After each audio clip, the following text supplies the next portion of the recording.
Hey guys, and welcome back to another episode of Crooked Illness. As you guys can see from the title, we are going to be getting into the topic of public speaking, along with the fear we sometimes associate with doing this. Here to help me break down what this means and what it really looks like is my awesome guest, Mr. Brenden Kumarasamy. Brenden currently resides in Montreal, Canada, and went from working a great job at IBM to being a communication expert and founder of MasterTalk. MasterTalk is his platform and YouTube series dedicated to helping purpose-driven entrepreneurs master public speaking and sharing their ideas with the world. So without further ado, I want to welcome Brenden to the podcast. It's great to be here, Paris. Thanks for having me. Yes, of course. So let's just jump right into it. So talk to me about MasterTalk and how did you go from working at IBM to dedicating your time to helping people master the art of public speaking? Right, so I guess since your name is Paris, it's probably a good place to start with my origin story. So I grew up in a city called Montreal, and not many people know this, but in Montreal, it's one of the few cities in the world where you need to know how to speak multiple languages to be well in. And French is one of those languages, like it is in Paris. And I didn't know the language. So my parents came out to me and they said, well, Brenden, you got to figure out this French thing. So they threw me into a French education system, which ended up being great for me. But during that time, not only was I uncomfortable with presentations like most of us, I had to present in a language I didn't even know. So when I was in grade 1, I would stare at the class and look at them and go, bonjour, and that was my life for most of it. So public speaking wasn't something I was particularly passionate about until I went to university. And then when I went to university, I started doing these things called case competitions. So think of it like professional sports, but for nerds. So while other guys my age were like playing football or soccer or basketball, like I never really understood those things. What I did instead was I used that same competitive spirit and I applied it to presentations. So without even realizing it, in the 3 years that I was studying, I'd presented over 500 times, coached dozens of people on public speaking. And then when I started working at IBM, what the unintended consequence was I was one of the youngest speech coaches in the world. And the other thing I noticed was all of the content on YouTube was horrifying with public speaking. You got like advice that says, oh, Paris, you should picture everyone like this, or tell them to be yourself. And you're just like, what? So I started making videos in my basement, thought it was a stupid idea. And then for some reason, the YouTube channel got a lot of traction and I never looked back ever since. Wow. Because I know in the initial conversation we had before doing this episode, you told me about the connection you had with the audience because of you being so young and you doing that. Because I know we talked about, when you get on YouTube and you search for public speaking, a lot of the videos that come up are just like older white guys presenting with a chalkboard in the back. But your approach is like, talk about your approach to that and how you connect with a younger audience. Absolutely. So if you think about most people in this space right now, this is just a good textbook example for anyone who wants to create anything cool. It always stems from controversy. You have to look at what exists already. And you have to always ask yourself, what's wrong with this? And if you can do that with every area of your life, I think that's where you'll get the most success. So going into public speaking specifically, though, I just noticed a lot of people in the industry were very old. So people are in their late 40s, 50s, and 60s. And it's not to knock on them. The reason that is because it usually takes decades to accumulate this type of information. Because nobody presents 4 times a week, right? You're presenting, once or twice maybe. And then over a decade, maybe you get a lot better and you can coach it.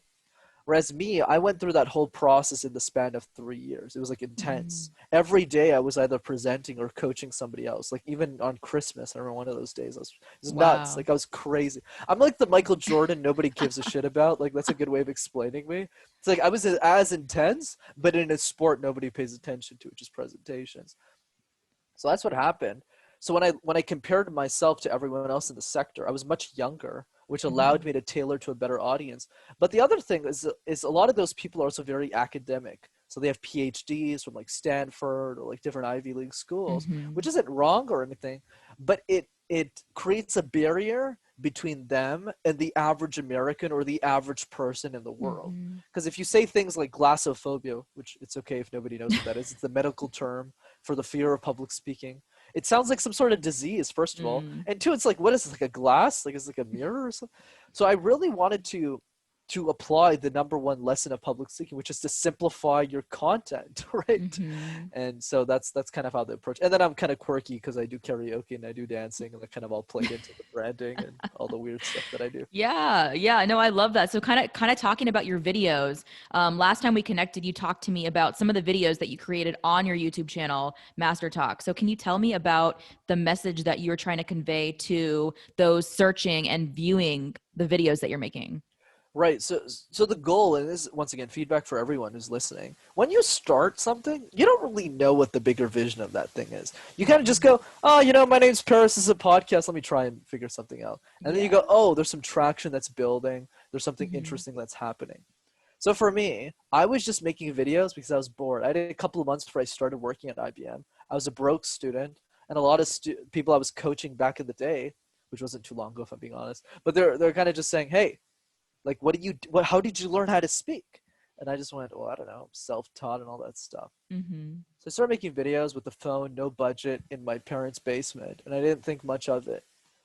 But over time, as I got more and more feedback and I stuck with it, that's when I saw the bigger vision of what this could be. Because I realized communication is everything. It's not just presentations. It's the way that you have tough conversations with the people that you love. It's the long dinners where you yell at each other about politics and controversial subjects. It's the way that you connect with business partners. It's the way that you build relationships with guests. It's everything. Mm-hmm. And when I realized nobody was teaching people the most important skill for free, I kind of just said, well, what if I was that person? How would that world look like? And if I achieve what I'm setting out to achieve, and I'm on a good track of doing that, hopefully, by the time I'm gone, people can learn from me forever, and everyone can share their ideas better. So if I'm the bridge to all of those people, and everyone can communicate what they have to share with people Mm-hmm. in an eloquent way, in a way that people understand, the world would just be in a better place.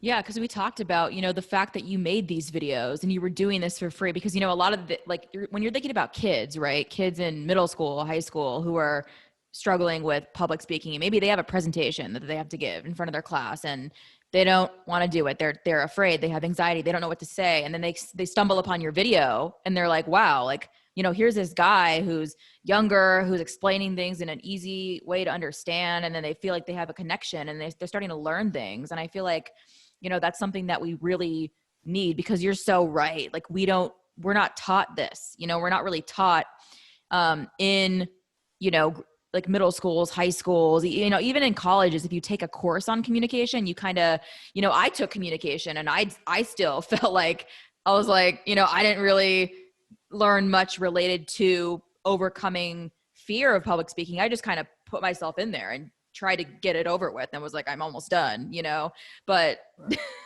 like what you're doing, I feel like it's such a needed thing.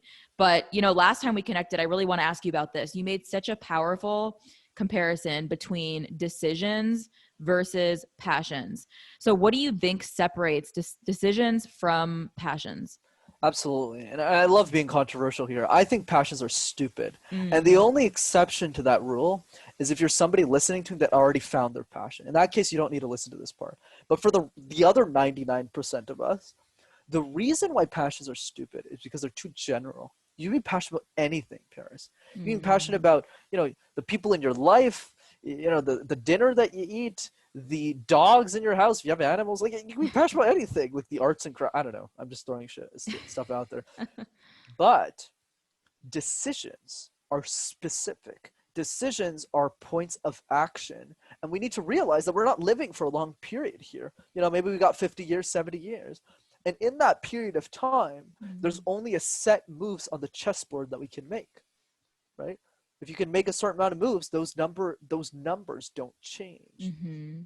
So in other words, what I'm saying is the biggest mistake people make is that they don't make decisions. And I'm the living example of this.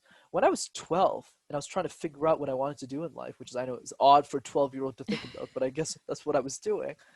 I didn't look at the world and go, hey, Paris, you know what? I need to be a YouTuber. No, that's what rich people did. That's not my thing. My parents were minimum wage workers. So the question that I would love for you all to reflect on is not what are you passionate about, because that doesn't get you anywhere. The question is, what does the world need you most to do right now, and why? When I was 12, the answer to that question was on a YouTube channel. It was to be an accountant. Why? Because I was a math wizard. I was great at math, mid-90s. Every other subject in class, I was either flunking or getting low 60s and 70s. I was terrible at everything else. So I focused on that for a decade between the ages of 12 and 22. And then when I got a job at one of the top accounting firms in the world, I kind of just said, okay, that was fun, but what does the world need me to do most now? And then the question, or rather the answer, became, hey, this accounting thing's cool, but I started doing all these cool competitions and all that stuff. Maybe I should be a consultant. Maybe I should spend my whole life helping other people solve their problems. And then I was fortunate, I had a lot of great friends, a lot of great feedback on my applications, and I ended up landing a job at IBM in technology consulting. And then I said, okay, this is great. My parents don't have to work anymore. We all live in the same house. Everything's great. But I asked myself the question again, what does the world need me most to do right now? That's when I realized I was the youngest speech coach in the world, and I started MasterTalk. So why are decisions more important than passion? They're important because if I never made the decision to be an accountant, it never would have led to the decision to be a technology consultant, which means I wouldn't even have the expertise to even have this conversation with you guys. And the mistake that most people make is they don't make a decision at all. So they never get to the passion. I mean, Sarah Blakely, who's the founder of Spanx, for those who don't know, she's like the only entrepreneur in the world who became a billionaire off a $5,000 investment. She invested $5,000 to the company and built $1 billion juggernaut with no other outside investment. Wow. Yeah. And she had the idea for Spanx in her early 30s, right? So she spent the better part of her 20s selling like fax machines and thinking about an idea. And then she found an idea after like 7 years, and then she built Spanx. But if she never made the decision to condition herself up until that point, she wouldn't be the person she is today. And that textbook example applies for everybody. I love that. I love, because when we talked, the way you said taking action on that passion, and you laid it out there, because I've never heard someone, like, I love that you say you love being controversial, because I love that. I love that you just lay it out there, you say what it is, and then you present this idea of decisions, without making that decision to do the things you did and take the steps you took. You wouldn't have been out here producing videos on YouTube for people who, otherwise wouldn't have access to that information. And, another thing that you said that I really want to get into as well is, you described to me last time the reality that people can suffer in our inability to take action. So who for you, who would have suffered if you never did any of the work you've done so far with MasterTalk? Absolutely. So what we were talking about there last time is this idea that the reason people don't take action is because they don't understand the negative consequences of not doing it enough. They're not clear on the person that they're trying to help. And the question you can ask yourself is, who suffers from your inability to take action every day that you make the decision not to start the podcast, not to do the show, not to do whatever it is you want to do? Understand what happens if you don't. So for most people, option A versus option B is the following. Option A is do the thing. Go to the cooking class, start the arts and craft project, ride the bike, it doesn't matter. Option B is watch Netflix. Whereas with somebody like me, and even potentially somebody like you, option A is do the thing, go on the podcast for free, promote the crap out of this thing, make a bunch of videos, write content years in advance, or B, watch millions of people around the world suffer for the rest of eternity.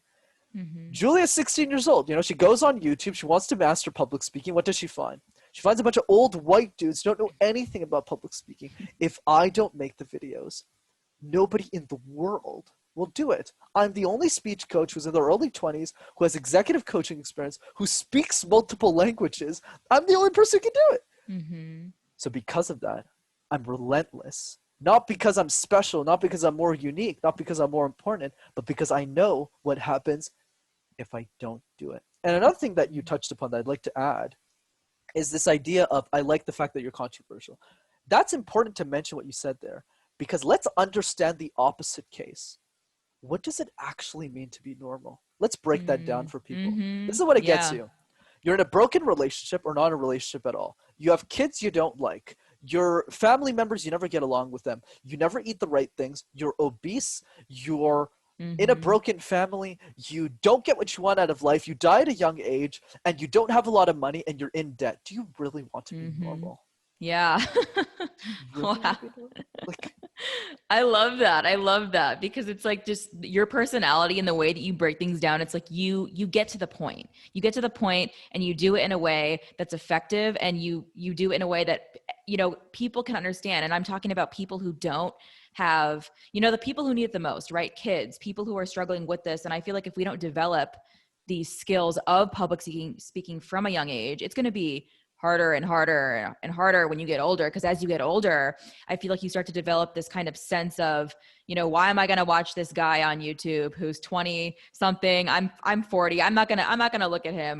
No. And it's like, we start to think that, it gets harder and harder to climb out of that box because we feel like, we might know we need to get better. We might know we need to improve, but we don't want to hear it. We don't want to listen to it. We don't want to talk about it. So I feel like, when you're a kid and when you're younger and when you're trying to learn these things, if you have someone like you who, is available online, and let's be honest, like all kids are online all the time, like people just, but especially, kids, it's like, and YouTube, like, hello, search your thing, check out it's right there. It's easy to access. And I feel like it's information that, I wish I knew about when I was younger. If I could sit there and say, hey, there's this video online that, could have made me feel better in high school and even in college, presenting different things. And, it's something that, like what you said, I love how you laid out, the reason you do what you do is because who will suffer if you don't do it. And I feel like that's a really unique perspective to have, because I feel like most people don't see it that way. They kind of look at, like how you laid out the option A and option B of, okay, today I'll just, wait. And then that turns into years. And then you're like, oh, okay, now I'm going to start to do it. And it's, if you start to look at it in a way of, who's going to suffer as a result of me not doing what I'm doing now, what's going to happen to those people. absolutely. And the way that you rephrase things is so great. And one exercise I even add on top of that, just to really punch it into the nail. The one exercise I did that changed my life, that everyone who's listening, if you want to make a difference in your life, needs to do, is to write your own funeral speech. Right? You just write it. Like, you just write it yourself. So when you're dead and your sister, your brother, your family members are reading it and you're in the casket, what do you want that letter to say? If you just ask yourself the hard question, you write it down, you do the exercise, that will bring you more clarity in your life than the last 5 years combined, probably. Wow. Well, that's a great exercise to do because, I've never thought of that, and I've never heard that before. So I think that is something that, can bring so much clarity to different pieces of or areas of people's life that you can't get from other things or other activities, for sure. And I know I wanted to ask you something else as well. So, if you could give me right now one piece of advice for somebody who is out there who is uncomfortable with public speaking, but they want to learn to overcome that feeling, what would you say to that person? I would ask a question, and that question is the following: how would the world change if you were an incredible speaker? And the more specific you are about detailing that world, the more it'll give you confidence to conquer that world. I started MasterTalk when I was 22, Paris. Who the hell am I to coach senior level executives on communication? So there's two parts to that confidence. One part was, of course, preparation. I mean, you just got to do the thing. Like, your episode 1 is a lot worse than your episode today, right? Yeah. And of course, you're just like, yeah, you're like, it's yeah. like, in the same way, my episode 1 is still up there to go look at the vomit that I put out. That's how it works. But the other part is having a belief system. Most people don't stand for anything. But if you believe in a world that you want to create, if you have a point of view on how the world should be, it doesn't matter who gets in your way. You're going to get there. If I pitch 100 podcasters and 90 of them tell me to F off, but the other 10 are excited to hear from me, focus on those 10. Because they believe in the point of view that you have about the world. And it doesn't need to be this podcast or this YouTube channel. It's like, oh, is Brenden asked me to pitch all these shows? No. That's not the point. The point is to figure out what that point of view means for you. Because remember, and it's worth reiterating, public speaking is everything. It's not just presentations. If you're in a relationship right now, this is to the audience, and you're worried about the miscommunication, you're both great people, but you just don't understand each other. If you're a great communicator, it doesn't mean speaking on stage to 1,000 people. It just means, wow, we could just get along more, fight less, and just enjoy the relationship. That's true with everything else. You argue with your business partners all the time. You don't have to do that. Everything. The more that you detail that world from the way that you travel, and for some reason you can just understand the other person, even if you have no clue what they're saying, that's what communication is. And the better you are at describing that world, you won't have less fear, but you'll understand why you'll need to conquer it. Wow.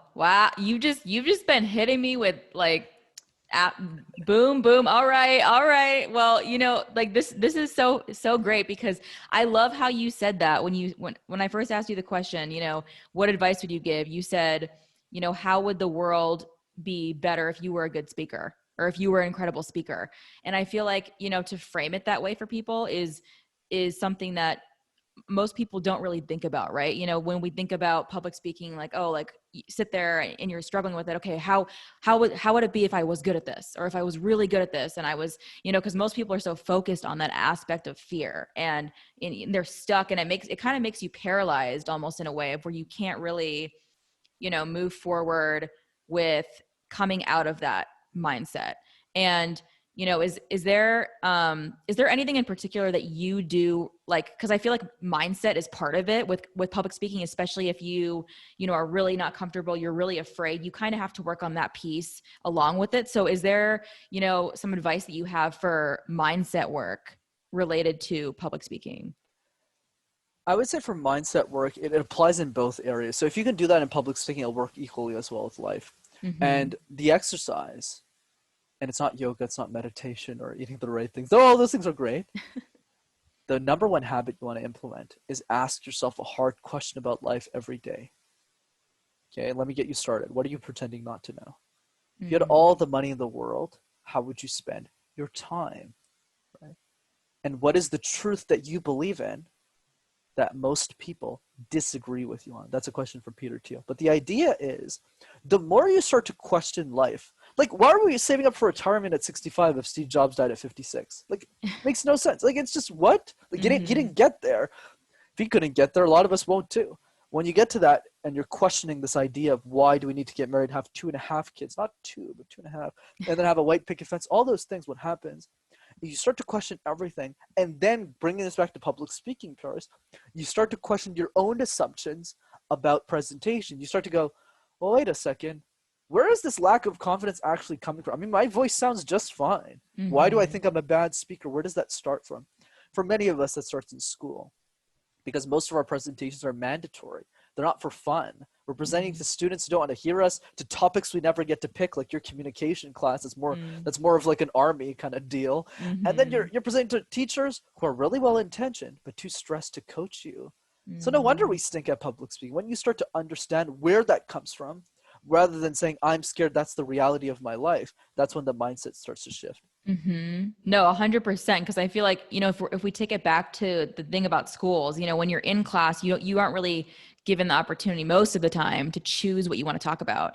And I feel like that's kind of is really where it starts when you think about it. Because if I think back to me being in school and, being told, okay, you're going to present on the history of this forest and you have to do it, and they give you like 10 minutes, has to be 10 minutes, and you're sitting there like, okay, what am I going to do to make it? And you're just over analyzing every little thing, because like you said, you sit there and you're like, my voice sounds fine, I sound fine, I'm able to communicate, I'm able to have a conversation. So what changes once you get up to do it?